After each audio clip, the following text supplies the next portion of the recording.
welcome to Financial Insider Weekly. I'm your host, Michael Gray, CPA. My guest today is David Beck.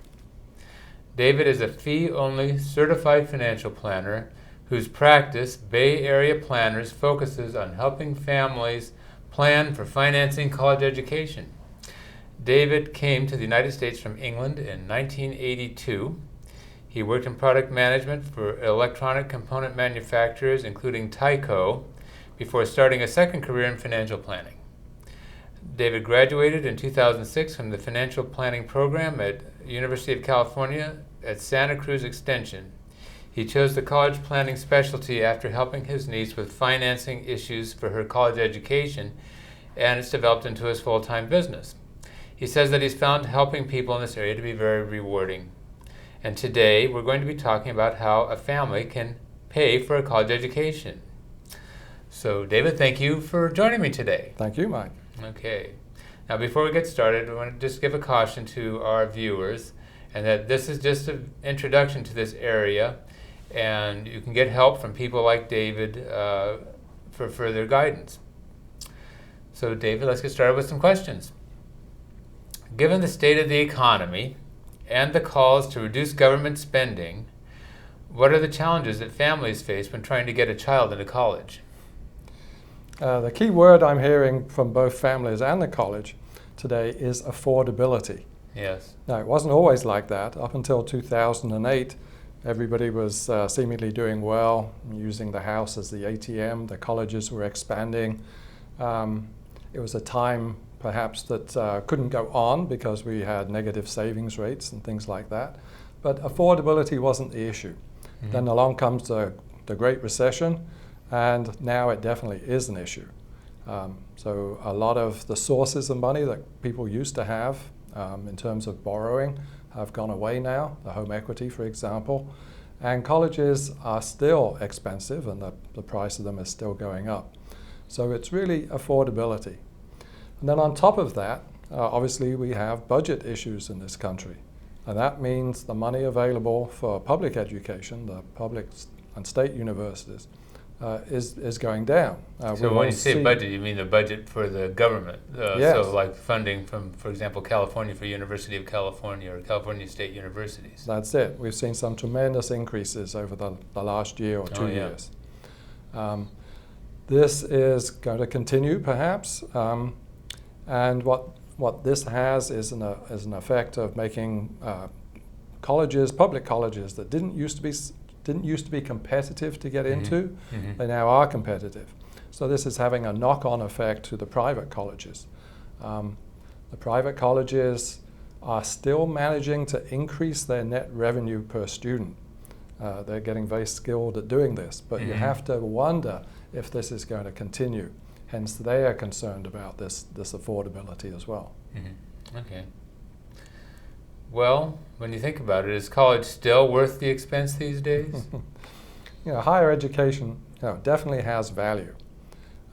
Actually, I was reading a study just earlier today, a white paper that contrasted the value of vocational education with general education, something like a 4-year liberal arts college degree. And basically what it said was that the vocational education helped the entry into the workforce. So the student gets that kind of education, has a much easier time of getting a good paying job at the beginning. Yes. However, over time that beneficial effect wears off. And what happens is that when they get to middle-aged or in their 50s, they're more likely to find themselves unemployed if they haven't maintained their skills, or if the economy hasn't moved away from the type of job that they're doing.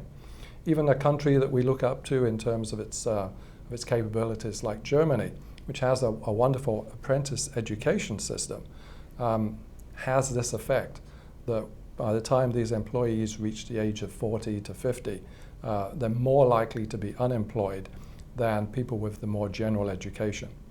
The more general education, it's more difficult to get started in a career, but you're more flexible. So as the economy changes around you, you can cope with it better. Yeah. So they have statistics that, for the most part, have indicated that college education seems to in most cases, pay for itself. It does. In actual fact, there are some rankings of colleges that you can see your return on investment. But with all of these types of statistics and these concepts, you have to remember that we're talking about averages. Yes. And within averages, we don't really encounter averages in real life. We're talking about individual students. So your question is a college education worth it, or does it pay off? Obviously it does for some students more than others. If you're a petroleum engineer, it's great. You come out with a very high, even initial salary. If you come out in something like childcare or social work, you can have the opposite effect, where the jobs you get into, the money you earn, will not even pay off the amount you invested in that education. Yeah, so there's a range, and there are some favored occupations, even at this time. So like some software engineers, the problem is, again, like you said, you really have, that's the type of area you've got to really keep on top of what is developing, because your information that you learned in the vocational part of the university or whatever is obsolete, within a year or so, and so you've got to hustle to really keep on top of what's happening. Right. So the issue is, it's possible to mess up. It's possible for a student basically to take out too many loans to graduate, and even graduate, and then get into trouble to pay them off. Right. What are you advising families today about financing and paying for college education? I think it comes down to the very basic idea that you should buy what you can afford. So in terms of its overall expense, it's maybe a little bit less than a house, but equivalent to maybe a new car in the driveway every year. So college is very expensive, and you should look at it, in that way. Can we afford what we're purchasing? It's like buying a house. People think that there's only one right house for them, a perfect house. They go looking for that perfect house, but maybe they don't find it. It's not for sale or whatever, or it's too expensive. They end up in a house which is fine, which is good. They love it, and they can afford it. I mean, they go to mortgage brokers, find out how much they can afford. The difficulty with college is that whereas the house has a fixed price, and you can have it inspected to make sure you're not getting into something that's going to cost more, with college, you don't know if you're going to be there for 4 years, 5 years, or 6 years. You don't know how much the tuition will increase every year. So you have to be careful. Don't get into a college that you can't really afford, because over those years, it could really get you into trouble. So, like in so many things, there's a lot of uncertainty about the cost of college education. We see that, again, as you said, there are budget cutbacks at the state level, and then the chancellors or whoever, the people who make the decisions about what the college tuition is going to be, say, well, I guess we're going to have to increase it 20% or whatever. And so all of a sudden, wow, you can have a substantial increase by the time that you finish. And especially when you're thinking about budgeting, and trying to prepare. Difficult. There are so many unknowns. Will you continue in the major that you started with? Will you even continue with the same college? All those kind of things can add to the length of the college career. Okay. Well, instead of saying can anything, what can be done to help families with this net cost issue? So the issue is understanding really what it's going to cost. And actually there is something, there's a new government initiative called the net price calculator. This is new. It's supposed to be installed by all colleges on their websites by the end of this October, October 2011. The goal of it is that so many families, so many students, when they're initially looking at colleges, just look at the cost of attendance, which is like looking at the sticker price and saying, oh, my, $50,000, my family can't afford that. it's not really $50,000. You know, the pricing of colleges is a little bit like the pricing of airline tickets. The person you're sitting next to on the airplane probably paid a very different amount than you did. So it's the same thing with the colleges. So the idea of this net price calculator is that the colleges will indicate to you what the price will be for your particular family, your student. That is, they will take into account the income level, the assets of the student, and then also perhaps what kind of merit aid, non-need-based aid the family will get. So this is brand new. You know, it's got to be worked out, you know, both from the point of view of the families using it and the colleges providing this information. So we have yet to see exactly how it will work, and it may take a couple of years to sort of smooth out.